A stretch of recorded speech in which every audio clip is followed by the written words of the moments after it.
SL tahun 83. Siapa orangnya? Kita lihat ini.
Iya. Om, udah berapa lama sih Om nih kalau kenal sama SL ini, udah berapa tahun nih sampai sekarang?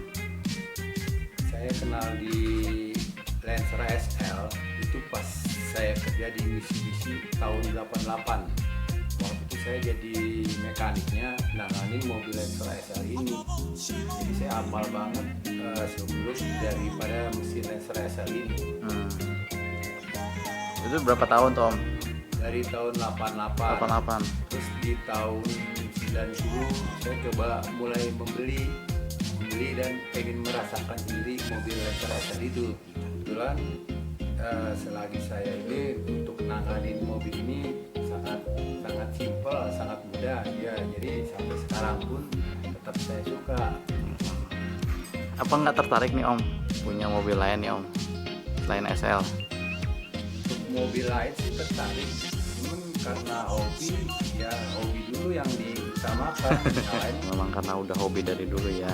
Kalau untuk dapat mobil orisinil, kita punya uang banyak pun nggak bisa secepatnya kita harapkan pengen dapat. Bisa harus melalui perjuangan dulu, harus putar otak dulu, kita harus hunting, bener-bener hunting di mana itu. Gitu. Oke deh. Beda dengan mobil sekarang, kita punya duit bisa langsung kita beli.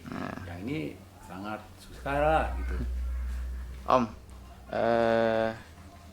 mengenai kenapa sih Om mobil retro itu nggak ada pasaran? Kenapa tuh? Mobil retro ini kan ibarat hobi, jadi gelap. Suka-suka yang punya mobil itu. Sama barang yang orisinil bebas, nggak ada batasan harganya. Sama juga Anda koleksi burung, koleksi barang antik lainnya, itu kan nggak ada di pasaran. Semua dia aja harganya gitu. Oke deh Om, nanti kita lihat-lihat mobilnya Om ya, boleh ya Om ya? Boleh, siap. Oke deh Om. Nah, kembali lagi nih, sekarang gua sama sukunya Lancer SL nih, boleh dibilang nih, karena dia pegang Lancer ya udah cukup lumayan lama, dan dia salah satu founder berdirinya SL Never Die Indonesia. Om, mau tanya nih Om, kenapa sih Om pikiran tuh tahun 2008 itu pengen ngumpulin orang-orang yang pakai Lancer gitu? Tujuannya buat apa sih Om ngedirin SL Never Die ini? Baik ya. Itu saya punya SL sekitar tahun 90-an ya. Terus tahun 2008 mulai muncul tuh yang namanya mobil-mobil retro. Akhirnya saya coba kumpulin para pemilik mobil Lancer SL. Akhirnya saya dirikan komunitasnya yang saya beri nama SL Never Die. Artinya Lancer SL itu nggak ada matinya, baik mobilnya tetap ada sampai sekarang, maupun komunitasnya, maupun ide-ide kreatif dari orang-orang pemilik bengkel tersebut, pemilik mobil tersebut. Makanya saya namain Never Die, tidak ada matinya Lancer SL gitu. Mantap berarti Om ya. Iya. Pak, awal-awal pertama gabung nih di tahun pertama itu pas apa istilahnya, pas pembentukan itu berapa orang Om awalnya Om? Dulu di tahun 2008 saya coba kumpulin, baru terkumpul 4 orang. 4 orang artinya 4 mobil. Saya coba tadi mau ngumpul tiap malam minggu di rumah saya. Akhirnya saya coba saya giring ke Kalibata. Kalibata kan banyak berseliweran mobil-mobil lama. Akhirnya banyak orang yang mampir, yang bawa mobil Lancer maupun bukan. Akhirnya nanya, gimana kalau kita bentuk lagi nih perkumpulan ini lebih serius lagi? Oke, saya bilang gitu. Akhirnya terbentuklah komunitas SL Perda itu. Ya, awal mulanya di Kalibata itu. Gitu. Ya artinya sampai berdiri sampai sekarang itu cukup bagus ya track recordnya, dan nama SL Perda juga istilahnya udah dikenal di Indonesia gitu ya, bahwa ya isinya ini pemilik-pemilik kumpulan Lancer SL gitu kan. Nah udah gitu Om, waktu itu pas ini kita ngomongin dari sejarah SL Perda ini Om. Waktu pertama kumpul ini masih ingat nggak Om pertama untuk touring itu kemana? Lagi pertama kumpul kan kita di Kalibata. Kalibata akhirnya kita coba thunder seputaran Jakarta aja, ke Senayan, gitu ya, Senayan, Kalibata. Terus kita coba pindah kopdarnya yang tadi Kalibata, kita coba pindah ke Senayan, patung Senayan tuh, patung Panahan lah, disitulah. Itu coba kopdar, akhirnya banyak orang yang punya Lancer ya akhirnya ikut bergabung juga dari situ. Kebetulan juga ada media yang saya kenal ya yang bantu saya sangat mempublikasikan komunitas ini sehingga nama SL Perda ini begitu dikenal di masyarakat ini.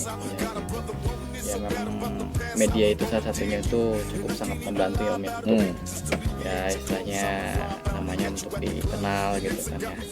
Lalu Om dari sepanjang perjalanannya gitu kan, dari awal mula sampai sekarang gitu kan, ini itu udah berapa tahun dan udah lama ya? Berarti ada Lama. 9 tahun 10 tahun Dari tahun 2008 berdiri saya sampai sekarang 12 tahun. 12 tahun. Nah dari sekian lama nih Om, pasti kan Om sempet nggak Om sih berapa kali gonta-ganti mobil SL gitu dari awal mula nih sampai sekarang tuh total udah berapa Om? Dari sekarang kalau saya hitung-hitung saya udah coba ganti 7 kali. 7 kali. SL. Berarti udah hatam ya apa-apanya nih Om.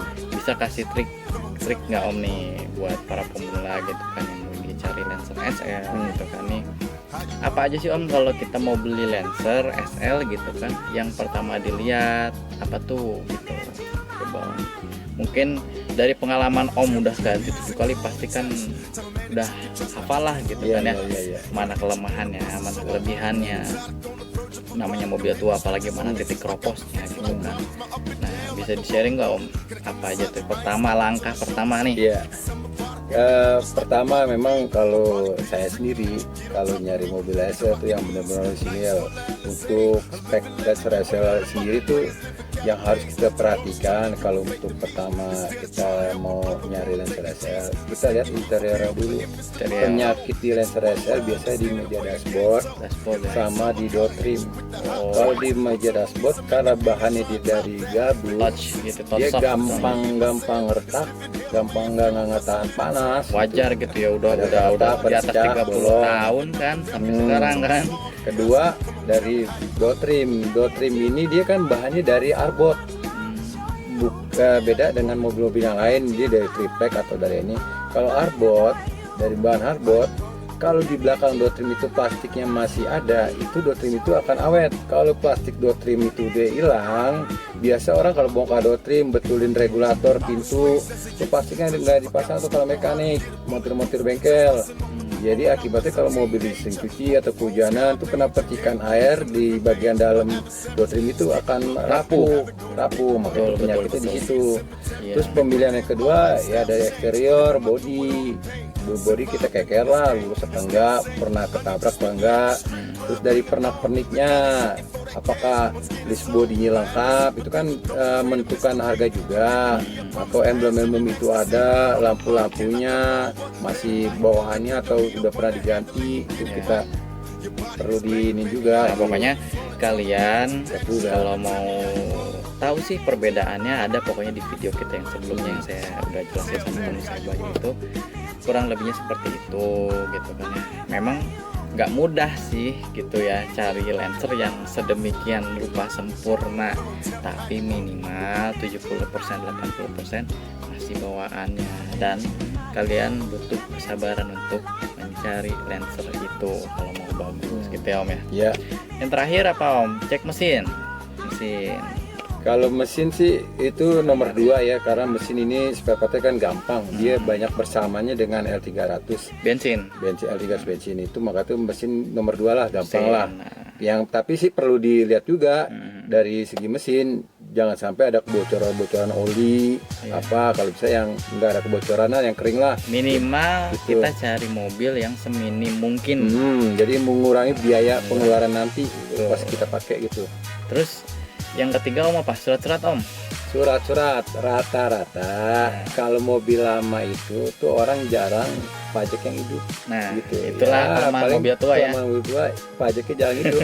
Ya itu kita harus ya biayain lagi untuk hidupin pajak mobil itu. Gitu. Intinya kalau kita main retro itu harus sabar, Sabar, telaten, paten, teliti, teliti. gitu. Ya, artinya jangan samakan dengan mobil-mobil yang tahun muda. Yang tahun gitu. sekarang, Jujur aja ya, kalau sekarang kan tahun 2020. Mobil ini berarti udah di atas 30 tahun. Jadi wajar lah kalau ada. angka itu, Nah, gitu. jadi wajar lah kalau mobil tua ada penyakit inilah itu ya wajar. Tapi ini kan kita bicara secara hobi gitu kan ya. Ya kalau hobi ya kalau dia suka ya jalani gitu. Yang penting kuncinya satu, sabar. Sabar. Sekarang Telaten. itu usia tua, ibarat kita itu merawat orang tua kita harus sabar, telaten gimana supaya hidupnya sehat terus. Ya itu seperti merawat mobil lama ini, retro ini, begitu. Banyak nih Om pelajaran yang bisa saya dapetin gitu kan tentang kita sharing tentang mobil tua lah. Dan juga video ini kan istilahnya kita bisa sharing ke teman-teman yang pakai mobil tua, mobil retro, khususnya Lancer gitu. Tapi sebenarnya sih komitmen kesabaran itu sebenarnya berlaku di semua mobil retro. Ya, Itu. betul. Itu berlaku klasik ya. retro Mobil klasik semua. retro itu komitmennya itu pasti harus yang utama itu sabar. Kadang kita dapat mobil ya itulah eksteriornya, contohnya pernak-pernik aksesoris bawaan mobilnya itu ada di sini, ada di sana gitu kan. Ya kita dari situlah. Seninya itu sebenarnya di situ. Cari kekurangan mobil ini apa, dan nanti ada kepuasan tersendiri ketika kita udah mendapatkannya, betul gitu. Ya, apalagi udah punya komunitas. Jadi Nah. untuk dapatin spare part mereka saling tukar menukar. Oke, kita udah di penghujung liputan dan kalian tadi udah tonton ya videonya. Dan terima kasih Om nih, saya pribadi dan buat teman-teman juga ilmunya, wejangan-wejangannya nih kalau kita mau punya mobil Lancer SL. Dan ingat teman-teman, ini kita konten buat ini adalah semata-mata untuk sharing apa yang bisa mau bermanfaat ya pokoknya. Dan jangan lupa Om, apa Om? Jangan lupa di subscribe di YouTube Lancer SL Bogor, like, komen, dan share ke teman-teman kalian. Oke, demi mendukung channel.